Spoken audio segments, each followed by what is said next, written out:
আসসালামু আলাইকুম। আপনারা অনেকেই জানতে চান যাদের ডায়াবেটিস আছে তারা আমাদের এই হেলথ বুস্টার খেতে পারবেন কি না। এরকম প্রশ্নের সম্মুখীন আমি প্রতিদিনই হই। আজ আমি এই ব্যাপারটা ক্লিয়ার করে দিচ্ছি।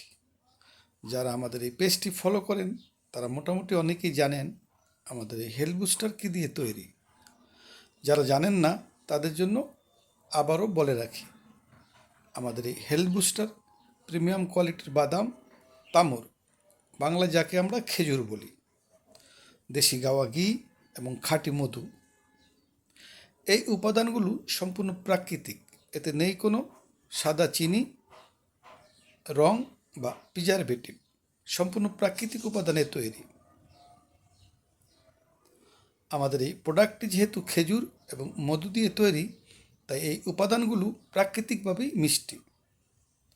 আমাদের এই হেলথ বুস্টার মিষ্টি করার জন্য কোনো সাদা চিনি ব্যবহার করা হয়নি। আমরা সবাই জানি যে সাদা চিনি সুস্বাস্থ্যের জন্য এক প্রকার বিষ। মধু, খেজুর প্রাকৃতিকভাবেই মিষ্টি।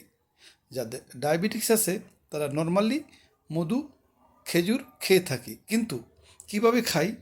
পরিমিত পরিমাণে। ঠিক একইভাবে হেলথ বুস্টার আপনিও খেতে পারবেন পরিমিত পরিমাণে। প্রতিদিন সকালে অথবা রাতে 1 চামচ করে। তাতে আপনার ডায়াবেটিসের উপর কোনো প্রভাব ফেলবে না। আশা করি বুঝাতে পারছি। ভালো থাকবেন, সুস্থ থাকবেন, আল তাহরের সাথে থাকবেন।